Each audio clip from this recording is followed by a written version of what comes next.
Praise the Lord. प्रिय ईश्वर लोक मैंने आज पवित्र महानाम को धन्यवाद देवचु कि प्रभु आम को प्रातः सकाल समय संध्या पर्यंत आम सहित रही बाहर जीवार भितर आसार प्रभु आम सहवर्ती प्रभु महानाम को धन्यवाद देवचु। प्रिय ईश्वर लोक मैंने आज संध्या समय पवित्र धर्मशास्त्र आज आम एक विषय आम आलोचना करने जाऊँ जहाँकि आउ मृत्युर स्वाद को न चाखी आउ तीन जन लोक जो माने कि स्वर्गारोहण करिसेंती ए तीन जनकर रहस्य गूढ़ विषय का आज माने आलोचना करिबा। प्रिय ईश्वर लोक माने आमाने ध्यान सहित भिडियो को आरंभ शेष पर्यंत देखिबे ताले निश्चय आपण माने बुझी पारिबे आ से तीन जन व्यक्ति माने किए आ से माने परमेश्वर सहित किपरि गमनागमन करुथिले परमेश्वर सहित किपरि से जीवन अतिबाहित होतिला से विषय को आज माने आलोचना करिबा। प्रथम विषय माने आलोचना करिबा कि प्रथम व्यक्ति किए जे कि मृत्युर स्वाद को न चाखी से स्वर्गारोहण करिसेंती अर्थ जे कि प्रथम व्यक्ति जे न मरी स्वर्ग को स्वर्गारोहण करिसेंती से प्रथम व्यक्ति किए से होउछंती हनक। प्रियसर लोक माने आमने ध्यान करिबा ताहा आदि पुस्तक 5 पर्व 18 पदर माने 24 पद जदि तलक आम देखिबा ताले हनकंकर विवरण समस्त विषय ताहा लिपिबद्ध होइछि। ध्यान सहित आम ताहाको अध्ययन करिबा। ध्यान सहित देखंतु आदि पुस्तक 5 पर्व 18 पदरु 24 पद शेष जे आमने अध्ययन करिबा सेठारे हनकंक विषय कौन लिखाई ध्यान सहित देखंतु। जेरद 162 वर्ष बयस हनकंक जात कला तार्थ जेरद होउछंती हनकंकर आ बापा बा पिता आ जेरद आ हनकंकु 162 वर्ष बयस तांको जन्म करथिले बा जात करथिले ता उतारे देखो जात बोले हनकंकर जन्म उतारे से 800 वर्ष बंची आहुरी पुत्र कन्या मानक जात कला अर्थात हनकंकर जन्म उतारे 65 वर्ष लेखाई देखंतु सॉरी ये कौन 162 वर्ष आ जेरद 162 वर्ष बयस हनकंक जन्म कले अर्थ हनकंकर पिता होती जेरद हनकंक जन्म उतारे से 800 वर्ष बंची आहुरी पुत्र कन्या मानक जात कला। जेरदर बयस सर्वसुधा 962 वर्ष थिला तहु से मला अर्थात कौन से आम देखी पारुचु आ जेरद होची आ हनकंकर पिता बा बापा से कौन होची 162 वर्ष बयस आ 162 वर्ष बयस हनकंक जन्म कले हनकंक जन्म उतारे से आ 962 वर्ष सॉरी देखो 8 19 पद लेखाए हनकंक जन्म उतारू से 800 वर्ष बंची आहुरी पुत्र कन्या मानक जात कला। 20 पद लेख जेरदर बयस सर्वसुधा 962 वर्ष थिला तहु से मला। 20 पद देखंतु 21 पद देखंतु हनक 65 वर्ष बयस मथुसेल को जन्म कले अर्थ देखंतु 21 पद लिखाई हनक 65 वर्ष बयस मथुसेल को जात कले अर्थ मथुसेलर पिता होछन्ती बापा होछन्ती हनक आ हनक 65 बयस मथुसेल को जन्म कले तापरे आ से कौन मथुसेल को जन्म उतारे हनक दीर्घ 300 वर्ष प्रभुंक सहित गमनागमन कले। Hallelujah praise the Lord. ध्यान सहित सुनंतु प्रिय ईश्वर लोक माने आउ ये कौन लिखाई मथुसेलकर अर्थ 65 वर्ष बयस हनक मथुसेल को जात कले बा जन्म कले अर्थ मथुसेलकर पुत्र पिता होछंती हनक आ मथुसेल को जन्म कला उतारे आउ हनक प्रभुंक दास से दीर्घ 300 वर्ष प्रभुंक सहित गमनागमन कले। Hallelujah praise the Lord. देखो ध्यान से देखंतु दीर्घ 300 वर्ष गोटे वर्ष 2 वर्ष 3 वर्ष 5 वर्ष न ईश्वर लोक माने दीर्घ 300 वर्ष धरी प्रभुंक सहित गमनागमन कले तत्परे से आहुरी पुत्र संतान मानक जन्म कले आउ हनकंकर समस्त मोट सर्वसुधा बयस होछंती 365 वर्ष हैला आ देखो 24 देखौची आउ हनकଙ୍କ बयस सर्वसुधा 365 वर्ष थिला। 24 में देखते हनक परमेश्वर सहित गमनागमन कला आउ से अंतर्हित हेले जेहेतु परमेश्वर तांकु ग्रहण कले। प्रथम व्यक्ति होचंती हनक जहाँ को सदा प्रभु आउ अंतर्निहित भाव में ताहांकु स्वर्गारोहण करथिले। तापर देखंतु द्वितीय व्यक्ति किए आउ द्वितीय व्यक्ति को विषय आम कौन चिंता करबा ता ध्यान से देखंतु। आउ से द्वितीय व्यक्ति होचंती आ केही नो से होचंती प्रभुଙ୍କ दास आउ एलियो। आउ एलियो आउ इलिशा एलियोंकर सहदास होचे इलिशा। आ सेमान जेतेले कोन होची आउ जर्दन रो अपर पार्श्व से माने गले ताहा माने पाई परिबा। आउ द्वितीय राजा बळी ध्यान से देखंतु।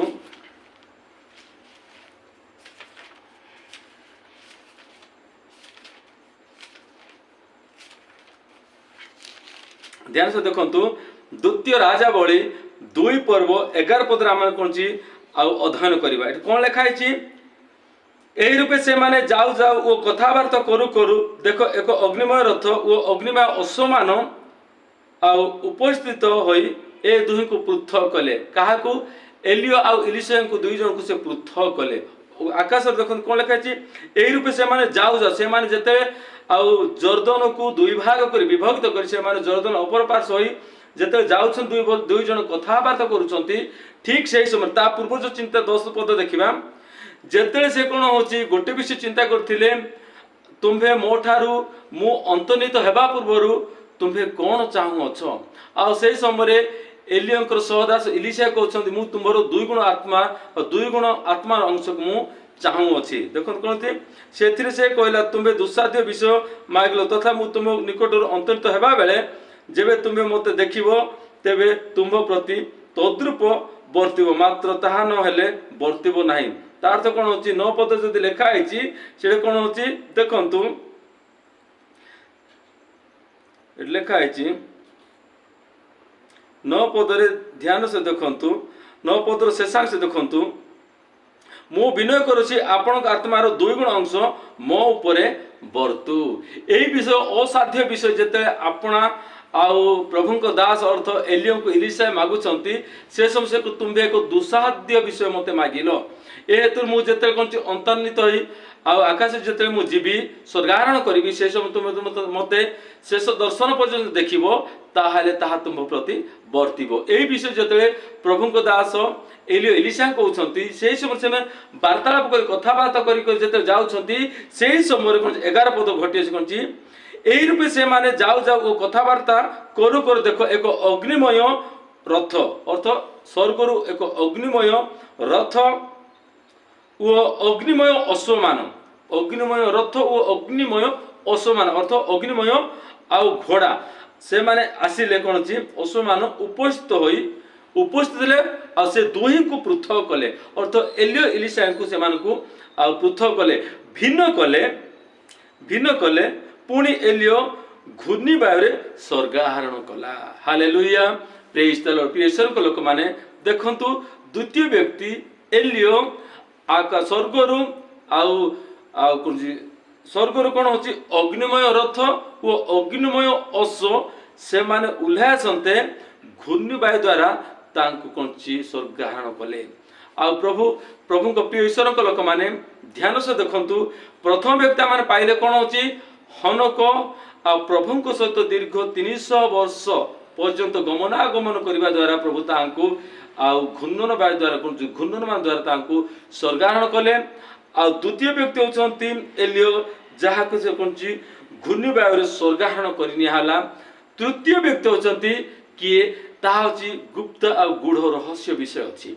देखंतु प्रथम व्यक्ति होची हनक द्वितीय व्यक्ति होचंती आ एलियो तृतीय व्यक्ति किए आ तृतीय व्यक्ति होचंती मलकीसेदक मा कोन छी आ मलकीसेदक जहा का माने कोन कहूछु आ शांतिर राजा बा कोन छी सालेम रो राजा बा लेखा देखंतु एवरी पुस्तक हमर बाहर करबा ध्यान से देखंतु एवरी पुस्तक कोन लेखा है छी ता पर माने जानि परिबा।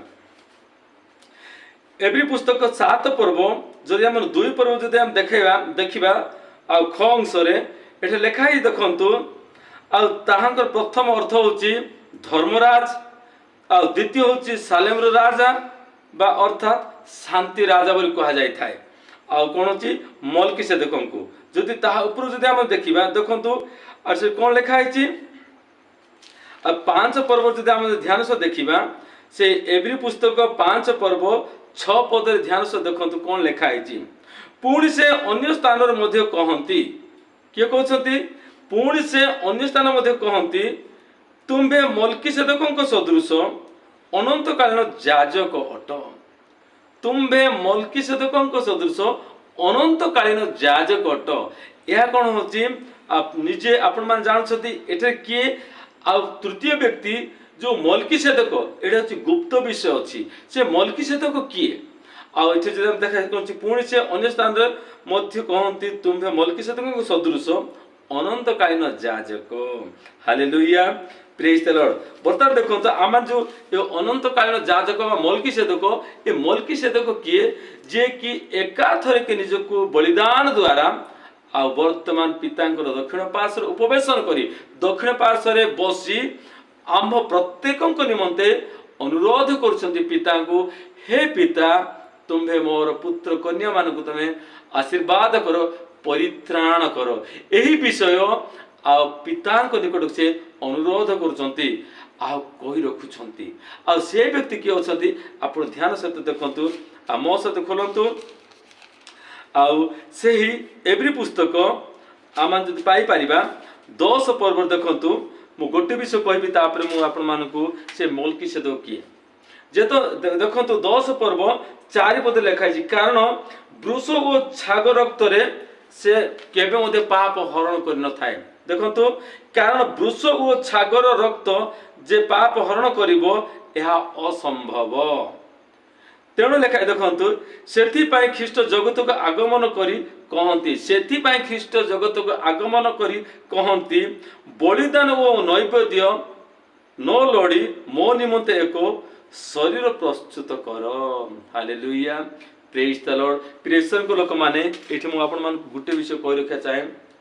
ଆଉ ସେ ଯୀଶୁଖ୍ରୀଷ୍ଟ ନିଜେ କହୁଛନ୍ତି ଜଗତର ପରିତ୍ରାଣ ନିମନ୍ତେ ଜଗତର ପାପକୁ ମୋଚନ କରିବା ନିମନ୍ତେ ଜଗତର କୌଣସି ମେଷ ବଳି ବୃଷ ବଳି କୌଣ ବିଷୟର ଆବଶ୍ୟକ ନଥିଲା ଯାହାକି ସେ ମେଷ ଆଉ ବୃଷ ବଳି ଦ୍ୱାରା ପାପ କେବେ ମଧ୍ୟ ମୋଚନ ହୋଇନଥାଏ।